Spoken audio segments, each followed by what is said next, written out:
नमस्कार दोस्तों, स्वागत है आप सभी का डिफेंस स्कोप पर, जहां हम बात करते हैं भारत के मिलिट्री अचीवमेंट्स, डिफेंस अपडेट्स और स्ट्रेटेजिक पार्टनरशिप के बारे में।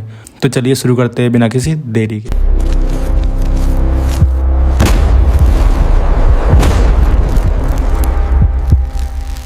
पहली खबर की बात करें तो इंडिया ने अपनी डिफेंस डिप्लोमेसी को नेक्स्ट लेवल पर ले जाते हुए ब्राज़ील को अग्नि 1 और पृथ्वी 2 बैलिस्टिक मिसाइल का फॉर्मल ऑफर दिया है। ये स्टेप क्लियरली दिखाता है कि इंडिया को अब अपने इंडिजिनस मिसाइल सिस्टम पर फुल कॉन्फिडेंस है। ये मूव आत्मनिर्भर भारत इनिशिएटिव के अंडर आता है, जहां इंडिया अब अपने लिए तो वेपन बनाएगा ही साथ उन्हें दुनिया भर में एक्सपोर्ट करने का भी गोल रख रहा है। इसी अक्टूबर न्यू दिल्ली में डिफेंस मिनिस्टर राजनाथ सिंह ने ब्राज़ीलियन वाइस प्रेसिडेंट और ब्राज़ीलियन डिफेंस मिनिस्टर से मीटिंग की।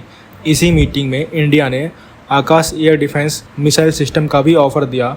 दोनों कंट्रीज़ ने अपने स्ट्रेटजिक टाइज को और स्ट्रॉन्ग बनाने, मिलिट्री टू मिलिट्री एक्सचेंज को बढ़ाने और को डेवलपमेंट के नए एरिया एक्सप्लोर करने पर फोकस किया। आकाश मिसाइल सिस्टम का दुनिया में नाम ऑपरेशन सिंदूर के बाद और बढ़ गया, जब इसने मल्टीपल एरियल थ्रेट को हाई प्रिसीजन के साथ इंटरसेप्ट किया था। ब्राज़ील भी अब अपने एयर डिफेंस और मिसाइल सिस्टम को मॉडर्नाइज कर रहा है, तो इंडिया का आकाश सिस्टम उनके लिए एक परफेक्ट ऑप्शन बन सकता है। अगर ये डील फाइनल होती है तो ये इंडिया के डिफेंस एक्सपोर्ट सेक्टर के लिए एक मेजर ब्रेक थ्रू होगा, जहां अब तक मोस्टली यूएस कंपनीज डोमिनेट करती आई हैं। एक्सपर्ट्स का कहना है कि इंडिया ब्राज़ील पार्टनरशिप सिर्फ एक मिसाइल डील नहीं होगी, बल्कि ये जॉइंट रिसर्च, टेक्नोलॉजी शेयरिंग और सिक्योरिटी पार्टनरशिप के लिए नए डोर ओपन कर सकती है। अगली खबर की बात करें तो ब्रह्मोस क्रूज मिसाइल सिस्टम ने लिटरली इंडिया को ग्लोबल आर्म्स मार्केट में एक सीरियस प्लेयर बना दिया है।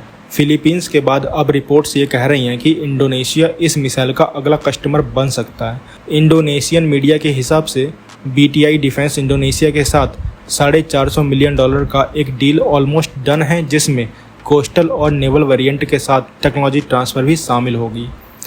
अक्टूबर में लखनऊ से ब्रह्मोस मिसाइल के पहले बैच को डिस्पैच करते हुए राजनाथ सिंह ने यह कन्फर्म किया था कि फिलीपींस के बाद 2 और कंट्रीज़ ने 4000 करोड़ रुपए के डील साइन किए हैं, लेकिन उन देशों के नाम अभी तक ऑफिशियली रिवील नहीं किए गए। सोर्सेज के मुताबिक 5 से 6 कंट्रीज़ के साथ बात चल रही है और इंडोनेशिया सबसे आगे दिख रहा है। ये नेगोशिएशन असल में 2010 से चालू थी, लेकिन चाइना के साथ टेंशन्स बढ़ने के बाद इंडोनेशिया ने ब्रह्मोस में अपनी इंटरेस्ट और बढ़ा दी। इंडोनेशिया को 3 से 4 coastal batteries, launchers, training simulators और एक लोकल प्रोडक्शन सेटअप मिलेगा। ऑपरेशन सिंदूर के बाद ब्रह्मोस मिसाइल की ग्लोबल डिमांड काफ़ी बढ़ गई है।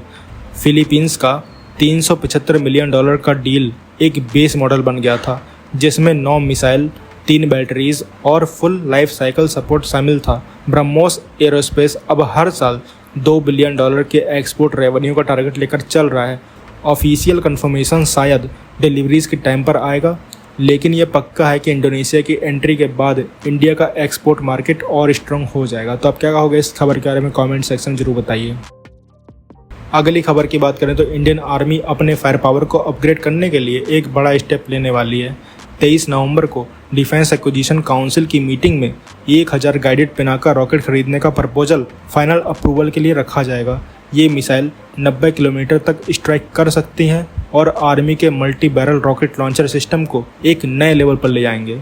गाइडेड पिनाका सिस्टम डीआरडीओ ने बनाया है, जिसमें जीपीएस आईएनएस नेविगेशन का यूज होता है। इसका एक्यूरेसी लेवल सिर्फ 10 मीटर के एरर के अंदर है, जो बैटलफील्ड में बहुत बड़ा एज देता है। पहले पिनाका सिस्टम सिर्फ 40 किलोमीटर तक रेंज देता था, लेकिन अब Pinaka MK2 extended range guided version सिर्फ 44 सेकंड में 72 रॉकेट्स फायर कर सकता है और एक ह्यूज एरिया को कवर कर लेता है। 2023 में मिनिस्ट्री ऑफ डिफेंस ने 6400 रॉकेट्स 2800 करोड़ रुपए में अप्रूव किए थे और फरवरी 2025 में 10,147 करोड़ रुपए के और कॉन्ट्रैक्ट साइन हुए थे।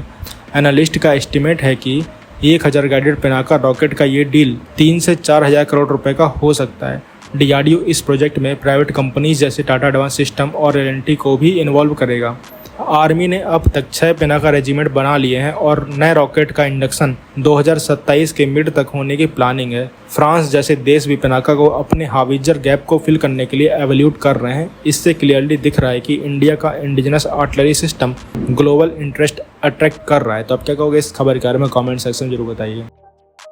अगली खबर की बात करें तो इंडियन नेवी अब एक ऐसे प्रोजेक्ट पर काम कर रही है जो सबमरीन वॉरफेयर का पूरा इक्वेशन चेंज कर सकता है। नेवी एक hybrid submarine launched surface to air missile system develop करने की प्लानिंग में है जो स्पेशली मैरीटाइम पेट्रोल एयरक्राफ्ट को लॉन्ग रेंज में हिट करने के लिए डिजाइन होगा। ये बेसिकली सबमरीन को सिर्फ डिफेंस नहीं बल्कि ऑफेंसिव कैपेबिलिटी भी देगा। इस कॉन्सेप्ट पर जर्मनी की थाइसन ग्रुप और फ्रांस की नेवल ग्रुप जैसे कंपनीज पहले भी काम कर चुके हैं। प्लान ये है कि इस मिसाइल को सबमरीन के टॉर्पीडो ट्यूब से लॉन्च किया जाए, वो पानी से बाहर आए और फिर टारगेट को एयर में एंगेज करे। इसका सबसे बड़ा एडवांटेज ये होगा कि सबमरीन अपना स्टील्थ मेंटेन करते हुए एरियल थ्रेट को मार सकती है। मैरीटाइम पेट्रोल एयरक्राफ्ट जैसे बोइंग P-8I पोजिडॉन सबमरीन के लिए सबसे बड़ा डेंजर होते हैं क्योंकि वो सोनार, रडार और टॉर्पीडो से उन्हें डिटेक्ट और अटैक करते हैं।